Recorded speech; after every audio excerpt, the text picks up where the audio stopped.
Hi everybody, this is Caroline Sotheby and welcome to Up, Down, and Around Town. All right, for so many of you people, you've been shopping, you've been entertaining, doing a lot of things, but we got to reflect back on some dates. December 6th, for instance, a lot of people celebrated St. Nicholas Day. And with that in mind, our roving reporter went down and talked to Father Mark Borkowski from Our Lady of Scapler and gave us an insight on how they were celebrating that day. This is kind of a holiday. It has a holiday nature to it. St. Nicholas, the precursor of Santa Claus, patron saint of children. So his feast day is December 6th, and every year on the Sunday closest to December 6th, we have a special mass for children at which appears St. Nicholas, not Santa Claus, but the St. Nicholas, the bishop, who was actually ancient bishop of Turkey, patron saint of children for having cared for children, protected children, given of his wealth to care for children. So the idea is to kind of explain the origins of Santa Claus and get to the heart of the Christmas season, which is giving to those who are in need.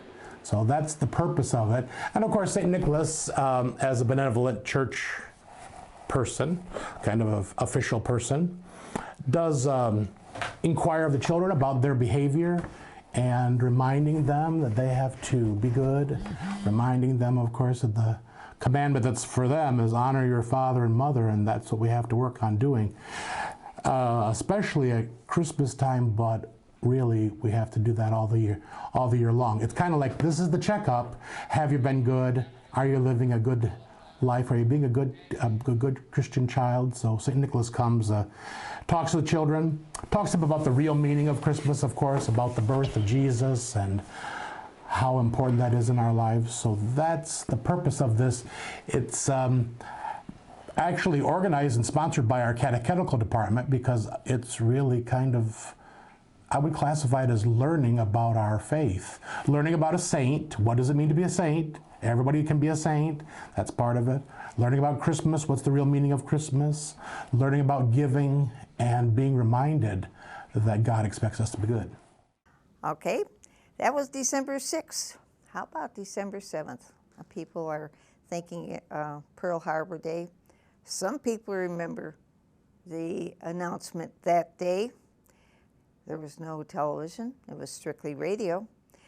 But what had happened down when I was in Florida last weekend, they had a Christmas parade, but celebrated with a Pearl Harbor theme. Right there you see a picture of the honor guards that were from Florida. And they were part of the group that we had seen the day before at their American Legion, our League, and this was an insert of the soldier. It was with the program of Jesus died for our sins, and many military men died for our freedom, and this was the back end of one of the floats. This one, of course, that had the Christmas theme. We had to get that one on just to get an idea. It was not through town like we have in ours. That was, they were coming through the streets, and many of us were sitting in the driveway watching the parade go by. So a lot of other things happened.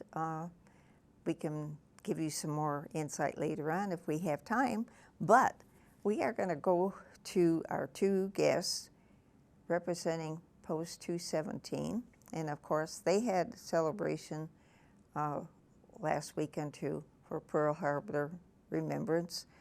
And our first guest is Andy Newbecker, Post 217, and you said you were in the Navy, a chief. Yes. and submarine duty. Yes. How long ago was that? I started on submarines at 1984 down in Kings Bay, Georgia. And I Okay. was on there for a little over 4 years, based out of there. Okay. Then after that, came back home? Actually, after that, I went to California for advanced electronics school, Uh-huh. and after an instructor school, and then I went back to Virginia Beach, where my first school was, and I taught electronics. Oh, really? Yeah. So it worked out Okay. good. So after you retired, came back home, how did you get involved with the American Legion? I was living in Wyandotte at the time, and I knew that I may be eligible to join one of the military organizations. And there was a lot being talked about for post 217. So I decided to look into it, and I joined back in 2001, actually. Okay. You said you roughly know the history of the American Legion. Is it through the statewide or nationwide? Well, it started out nationwide. It was actually chartered in France in 1919. And then a lot of other posts, American Legion posts, were chartered just about that same year. And then Michigan held their first convention in 1920 Okay. in Grand Rapids. And so basically that was the reason we were celebrating the 100th year Yes. anniversary this year. Yes.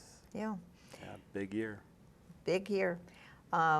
Looking back at some of the magazines that came up, showing the pictures of way back when and how there was even a woman doctor that she sort of took the woman by, like, hey, come on down, we can do this, and how can we take care of the veterans and the families.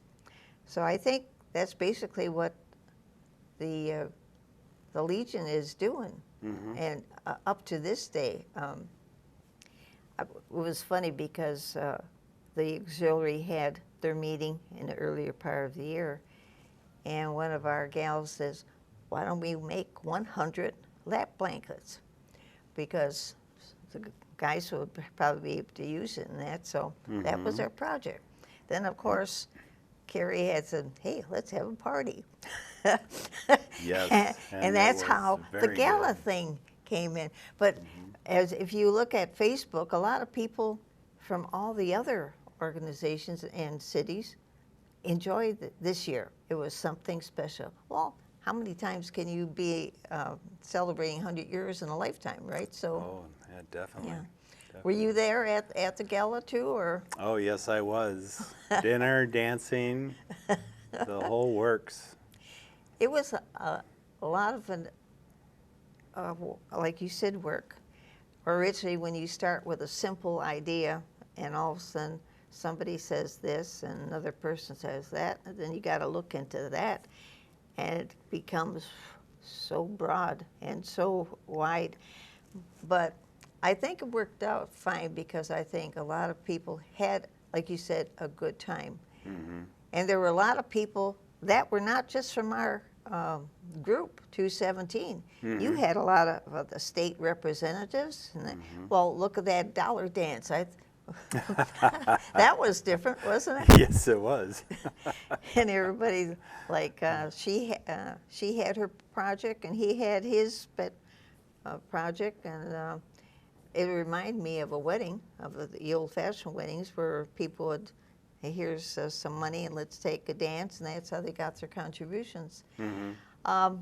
What do you really do at the Legion that you're really gung-ho about?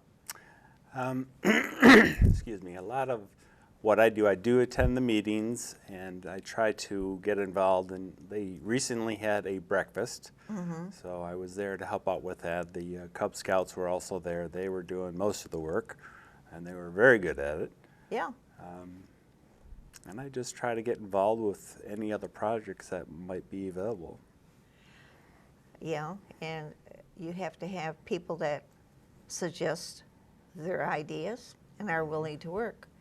I think we had a good group there. You have the writers, you have the, well, which one do you belong to? You're in the regular. Yeah, I'm in the regular Legion. Okay. And they have the Legion Riders. Uh-huh. They also have the Sons Okay. and the Auxiliary. And so it's, sometimes that little place can get full. Very right? full. Very full. Okay. We have another guest that's supposed to be coming on, and somehow he got stuck in traffic. So I don't know. Do you think he might be on its way, or are you going to do the whole thing by yourself? Well, he's probably on his way, but I'm ready for anything. Okay. Well, maybe even though he isn't here, he did plan on talking about the new regulations that have come. Maybe you can tell us the background on why this change is so important. Do you have an idea on that? Yes, the new Legion Act, which stands for Let Everyone Get Involved in Opportunities for National Service. It was passed here in July, at the end of July this year, by President Trump, and it pretty much changed the membership rules. Before, it was you had to be in service during a particular wartime conflict of some nature, or an overseas desert storm, for instance. What the Legion Act does is it takes most of that away. So the people that may not have been eligible to become a member are now eligible. Okay, so you're talking about a person that was in service at a certain time that actually battle was not at the days or months, or how widespread was that, though? It wasn't too widespread, was it? Where you had to be like, what, Korean War was, and then if you were in the service at that point, they didn't consider you serving time, Correct. basically. Correct. You weren't eligible if you weren't in during like the Vietnam War or the Korean War or Desert Storm or some other conflict. Really? And now you are. Well, who made that original set-down rule? Was it the Congress? Yes, it was Congress. It's the Legion Act is the first one was done by Congress. I'm not sure when, but it probably was back in the 1920s. That early, yeah. Okay. Now, for somebody that would like to join or find out more about it, what's the best thing to do? Well, the best thing to do is you can go to michiganlegion.org and you can find out about membership there. There's so many different posts in just about every city. If you're interested in joining the one in Wyandotte, we do have a website, Okay, AmericanLegion217.com. okay, Our current commander, Mike Huber, he's also listed on there with his email, and the senior vice, which is Peter Khalil, he handles most of the membership intakes, okay. and he's listed there also. Now, if somebody wants to find out more, is it best to maybe come down when there's a meeting and be able to talk to guys? Or is it, do you have to sign up first and then get approved, right? Yes, yes. You have to go through the application process, and produce some documents like a DD-214 in order to be eligible. And then once you have joined, we'll introduce you when you come to the meeting as one of our new members. Okay, all right. Now, American Legion 217. It's on the river, basically. People know that's Van Alstyne. What are the hours? I mean, the bar usually opens up, what, about 11:30 every day? Okay. So if somebody came there, all they had to do is ring the little bell, to come on in and get information or talk to somebody or get the application, right? Or can you get that on a website? I believe you can get that on the website. You can. It's probably easiest to contact one of the officers of the post, and they can direct you via email Okay. as to what to do or answer most of your questions if you have any. Okay. Do a lot of people go to the veterans in, say, Detroit or Southgate? Can they get information there too, or is it maybe a stepping stone that way out? I mean, if you're from Wida or downriver area, it pays to stop in at 217 then. Yes. Okay. Yes. All right. So we know that they're there every day. I think the only day they probably close is Thanksgiving and Christmas. Okay. And our commander right now is Mike Huber. Mike Huber. Okay. And for some people now that have to go or had to go, basically, because they were not in service. Oh, if they were in service, they weren't considered even a person able to become. Right, right. Okay. If you're a spouse of a service member, you're also eligible to join the auxiliary. Now. Now you can do that. Now. Yes. Okay, with that extension of time that they're now covered, they can come down, become a member, and they're, well, we say spouse now because that's the new ruling because so many women are serving. Their husbands now can be a part of the auxiliary. Yes. Yeah. Yes. At one time, it was just considered all women. But, things change, don't they, with Oh, time? Absolutely. It's a good thing. It's a good thing Yeah. to have that good mix. Yeah. Very nice. I mean, for a while, we even had Anne sort of in our group, and then she started swaying back to her number one love. And that's good because everybody's got their own thing to do, and there's always something.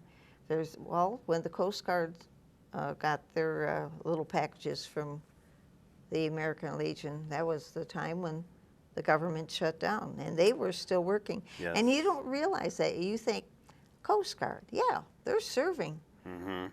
And they're out on those nasty neighborhood waters too, and you never know what can develop. Yeah. So that was something that we learned a little bit with that. And you find out going to the veterans what they need. It could be clothing, it could be food, it could be medical attention. Who knows, right? Yeah. Yeah. Did you ever have to go for medical, let's say, attention and go to, where is the one in Ann Arbor and one in Detroit? Yes, there's two VA hospitals, one in Detroit, the John Dingle, Okay. and the one out in Ann Arbor, which is right next to the University of Michigan Hospital. So they do Okay. work together. Okay. So as far as we know now, the new ruling is the dates have been broadened out. If you were in service, no matter if there was war or not, you can still come down and become a member. Yes. Okay. I'm just wondering if our buddy's going to come and visit us here. Can you think of anything else that we can let those people over there know? Yes, you had mentioned about the VA hospitals. One of the services that the American Legion performs is we have a service officer, and one of his duties is to help people try to navigate the VA hospital or the VA administration system. Okay. So if you try to go to the VA hospital, it's best to call one of those service officers first, and he can tell you what you're going to need, how you're going to do it. And he's available over at the the Downriver Conference Center and North Line Road in Southgate. You don't know if there's any special hours, or are they there most of the time? There are special hours. I believe it's normally Tuesday and Wednesday, I think 1 to 4, but I'm not exactly sure. Okay, all right. So a lot of people, I think, would know about the North Line one, and go there, go to the American Legion, go to the Facebook and get some idea. And I think your guest, my other guest, is finally coming. Okay, here we are with our other guest, and for a lot of people, they don't realize that when we got introduced, he was told to me as Ellen Park, Steve, and I thought, are they always from Ellen Park? Or what's happening? Or is it a joke? But apparently you come to the meetings and you announce yourself as Steve from Ellen Park. Yes, my belief is if you pay your dues to the American Legion, I firmly believe on going to the monthly meetings. And the very first meeting, no one knew who I was. Okay. And I'm Steve from Allen Park because they kind of take notations of the meeting. So whoever asks a question, they put down the person who asked the question. Okay. It's just been a long-running joke since then, Steve from Allen Park. Okay, that cleared that part up. Okay, your buddy here gave us a little bit of information, background, and with the new ruling and that. Maybe for some people that are just joining us, you want to tell us about the new law and sort of update us. Well, thanks to the monthly meetings, I spoke up saying the American Legion is trying to get the word out by word of mouth. So Andy and I both agreed that it's wonderful, but you need the old saying, you need to spend money to make money, kind of applies here. I'm like, you need to get out the word of mouth by advertising, radio, TV ads, newspaper, print, and any other means, but besides word of mouth. Okay. And here we are. Here we are. And you're going to mention the fact that, well, go ahead. You do your thing. Well, I don't know how much Andy said, but over the summer, the Legion Act, basically anyone since World War II can join the American Legion now. Okay. And it's because of, it's been documented since 1,600 people got wounded during peacetime conflicts, and they just put that all, they just scratched it all the way. So they just said, if you joined the military, 1 day active service, you can be in the American Legion. Okay. So it was a big thing with the peacetime conflicts and people getting hurt.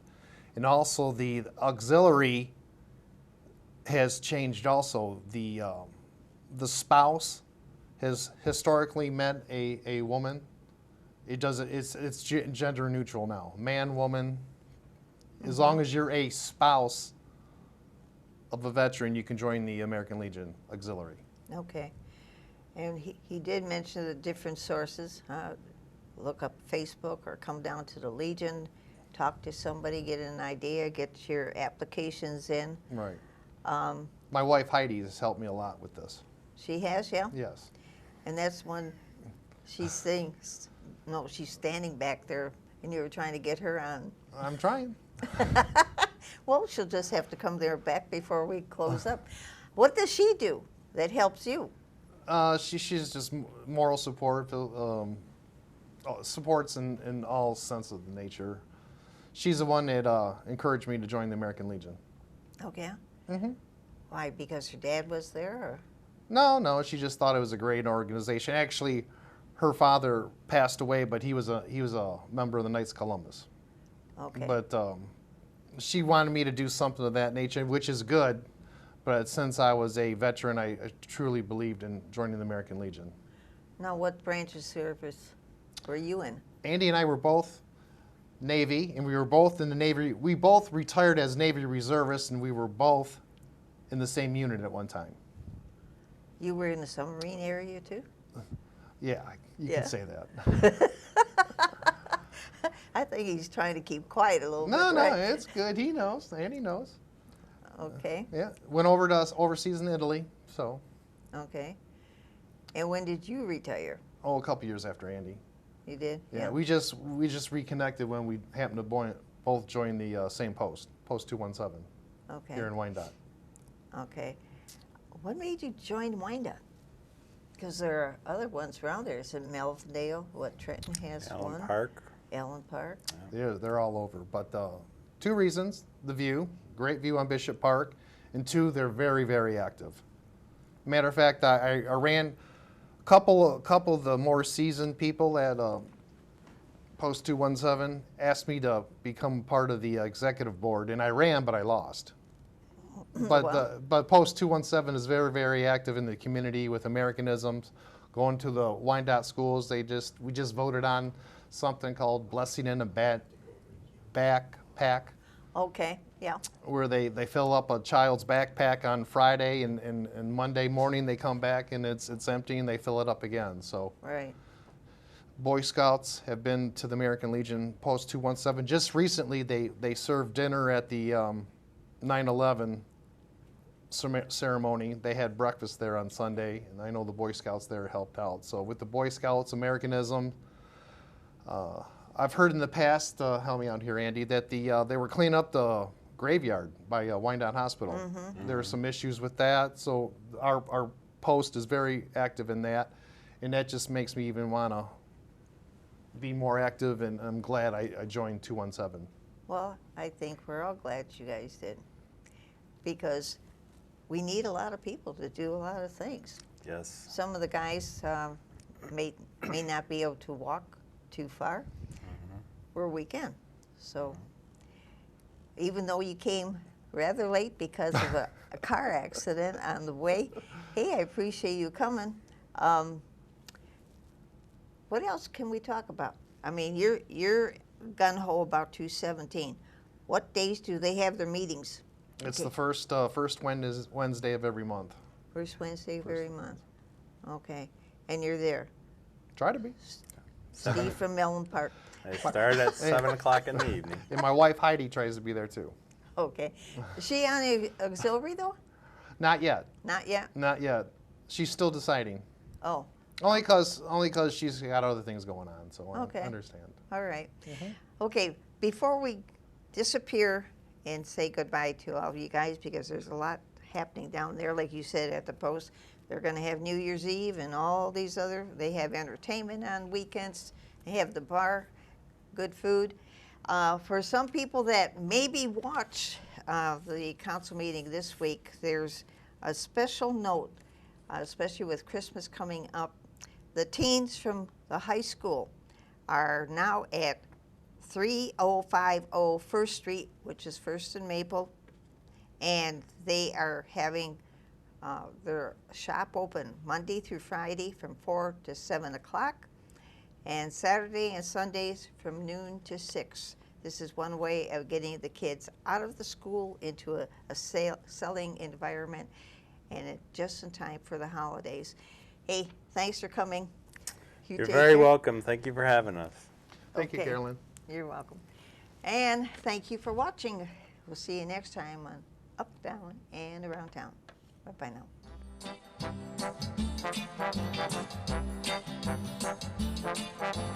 now.